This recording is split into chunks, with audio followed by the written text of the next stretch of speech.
అందరూ అన్నారు వేడి వేడి ఎండల్లో చల్లగా ఏదైనా తీసుకోవాలనిపిస్తుంది కదా, అందుకోసమని ఫ్రూట్ సలాడ్ అయితే చేశానండి. చాలా అంటే చాలా బాగుంది. ఫస్ట్ టైం చేసిన చాలా బాగా కుదిరింది.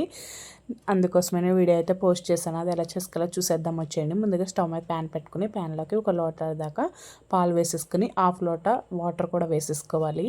ఇప్పుడు వేరే బౌల్లోకి 2-3 స్పూన్స్ మిల్క్ వేసేసుకొని అందులోకి 2 టేబుల్ స్పూన్ల కస్టర్డ్ పౌడర్ని అయితే యాడ్ చేసుకోవాలండి. ఇక్కడ వెనిలా ఫ్లేవర్ అయితే తీసుకున్నాను నేను. మీరు ఏ ఫ్లేవర్ అయినా మీకు నచ్చింది వేసుకోవచ్చు. ఇలాగ 2 టేబుల్ స్పూన్లు వేసేసుకొని బాగా ఉండలు లేకుండా కలిపేసుకొని పక్కన పెట్టేసుకోవాలి. ఇప్పుడు మరుగుతున్న పాలల్లోకి టీ గ్లాస్తో హాఫ్ గ్లాస్ షుగర్ అయితే వేసుకోవాలండి.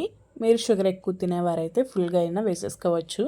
ఇప్పుడు ఇవి కూడా మరిగిన తర్వాత మిల్క్లోకి కస్టర్డ్ పౌడర్ కలుపుకున్నాం కదండి, అది కూడా మిల్క్లోకి యాడ్ చేసేసుకొని ఒక పొంగు వచ్చేంత వరకు ఉంచుకోవాలండి. ఈ కన్సిస్టెన్సీ వచ్చేటప్పటికి ఆఫ్ చేసేసుకోవాలి, లేకపోతే ఇంకా చిక్కబడిపోతుంది.